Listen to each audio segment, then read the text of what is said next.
Hey, good afternoon. It is Monday, day 8 of my stay-at-home coronavirus work order.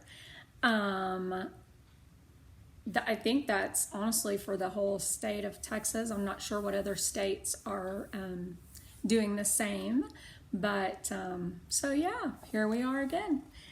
Out of my mind, we are on chapter 13. Penny, no! Mrs. V calls out, dragging Doodle behind her. Penny has scooted out of Mrs. V's front door and is halfway down the ramp from her porch, shouting, "Bye-bye!" from under her green baseball cap.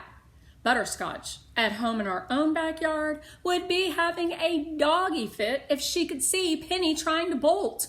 It's one of those early November days that an artist would love. Red bronze leaves, bright gold sunlight, leftover summer. I don't blame Penny for trying to bolt. Mrs. V scoops her up and brings her back in the house. "Go in, work," Penny pouts. "Not today, honey buns," Mrs. V says firmly as she locks the front door. Penny loves wearing hats and playing dress up. Mom rarely buys fancy church lady hats for herself, but for Penny, she'll sometimes pick out a crazy looking straw hat with bows and ribbons and bring it home. At home, Penny spends a crazy amount of time in front of the hall mirror with a couple of Mom's plastic necklaces hanging down almost to her shoes, a purse on each arm, and a hat tilted sideways on her head. "Gotta go work," she'll say with one hand on her hip. Who has she ever seen dressed up like that going to work? Mom asks as we all crack up. "She's only 2. I'm not going to be able to afford the kid when she's old enough to go shopping on her own," Dad always says. He snaps every cute pose she makes with his cell phone camera. When Mrs. V sets Penny back down, Penny pokes her lips out, throws Doodle on the floor, and wraps both her arms around her chest. I laugh. I wish I had enough coordination to have attitude. You know, our body language says a lot. "Here, Penny, why don't you just sit down and draw me a picture instead?" Mrs. V says, whipping out a box of crayons. Attitude forgotten. Penny grabs a handful and promptly begins to scribble all over the coloring book, as well as Mrs. V's table. Uh-oh. I wish I could use crayons. I draw a rose with a velvety red bloom and a green stem and yellow-green leaves coming from it.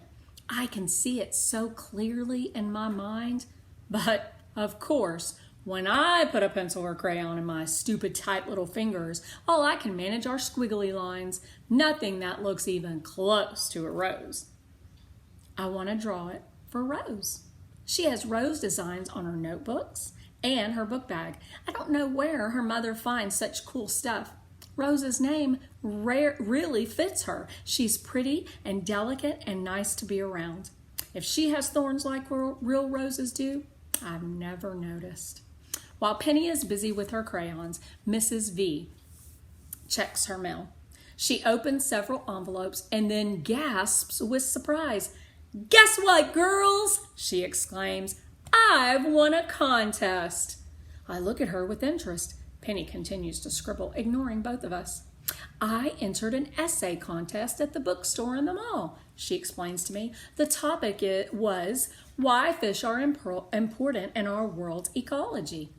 I point to food on my board and smirk. "No, silly." She reaches over and tickles me. "I wrote something about oceans and the balance of nature. I don't honestly remember what I said, but I won first prize, a trip for 6 to the new downtown aquarium. All expenses paid. Stupendous!" I've seen the commercials on television for the aquarium. It's supposed to have sharks and turtles and penguins and a million other sea animals. "Go?" I ask by pointing on my board. "Well, besides me, I don't know who else to take," she says, scratching her head and grinning. I kick my footstraps loose. Me, I want to scream. Instead, I just point to myself. Who could could I take? Mrs. V teases, looking around the kitchen. I can tell she's trying hard not to laugh. Me, I jab. Well, of course I'll take you, Mellow Yellow, Mrs. V says, smiling. Just think of all the new words we'll gather. I'm going to write down the names of every single fish for you to learn. I slap my head, pretending to be upset. So, if I take you and Penny, your mom and dad, and me, that's 5. I wonder who else we could take. She scrunches up her face, thinking. I knew immediately.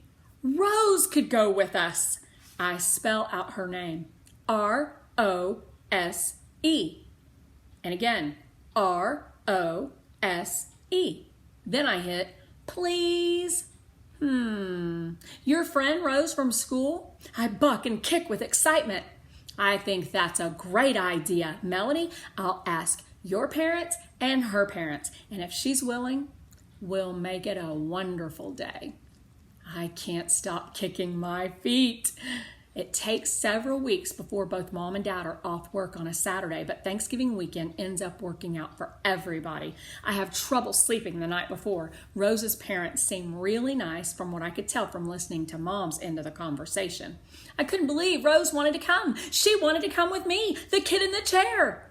At school, Rose whispered with me about the trip, just like I'd seen other girls do when they have secrets.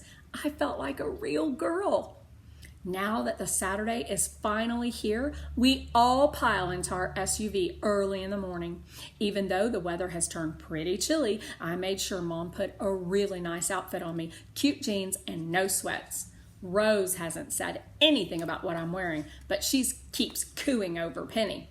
Your sister is adorable, Melody, Rose says. I smile and nod. Penny reaches out her chubby little hands and clasps. Woo-see, she says. I think she said my name, Rose exclaims. Your sister is not only cute, she's a genius. As we drive, Rose chatters with my parents and Mrs. V like she's known them all her life. I watch it all silently, thinking this has to be the best day of my life. When we get to the aquarium, Dad unloads my chair and eases me into it while Mom gets Penny's stroller out and straps her in. Rose pushes Penny as Mom pushes me so we can be side by side. The place is crowded, I guess because it's a holiday weekend. Nobody pays any attention to me, which is perfect. I can almost forget who I am. Inside, fish tanks go from floor to ceiling. I think of Ollie. He might have been happy here. In one tank, sharks swim overhead, just like we're actually looking up from the ocean floor.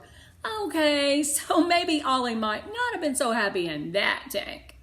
I've never seen so many fish. From all over the world, it seems. Fish with spikes and spots, fish with markings so beautiful they look painted. Penny slaps at the glass whenever a fish comes close. Fishies! More fishies! Mrs. V, as promised, writes down names of species and takes pictures so I can remember when we get home. Mom and Dad whisper together like teenagers. I've never seen them so relaxed. We stop in front of every tank.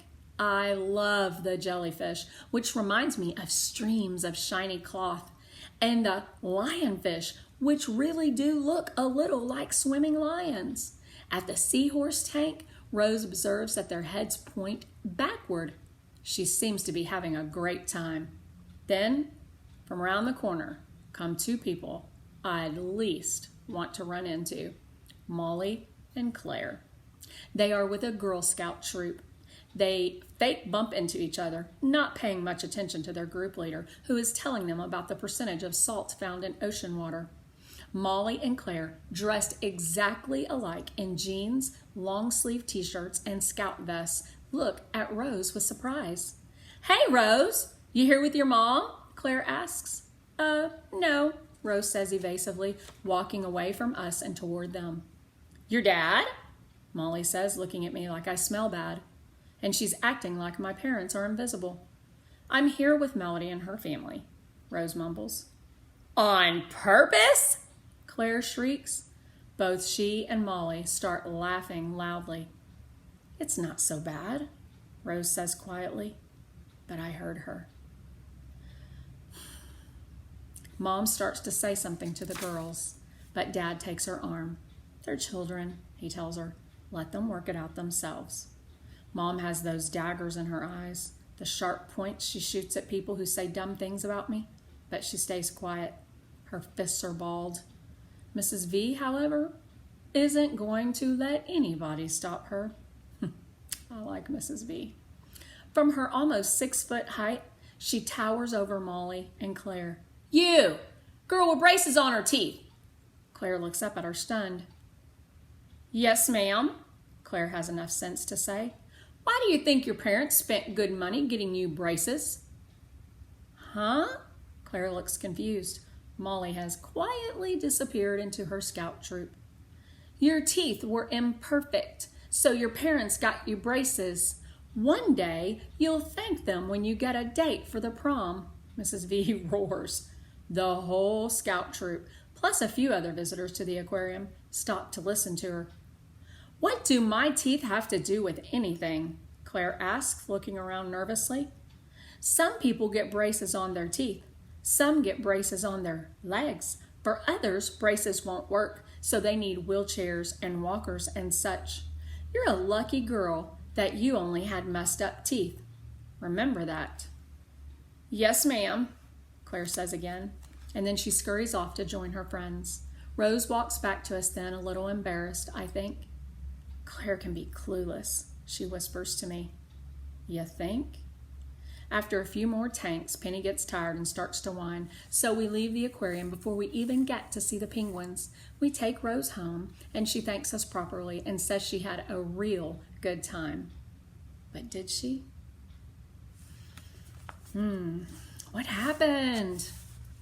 I don't understand. What was Rose doing?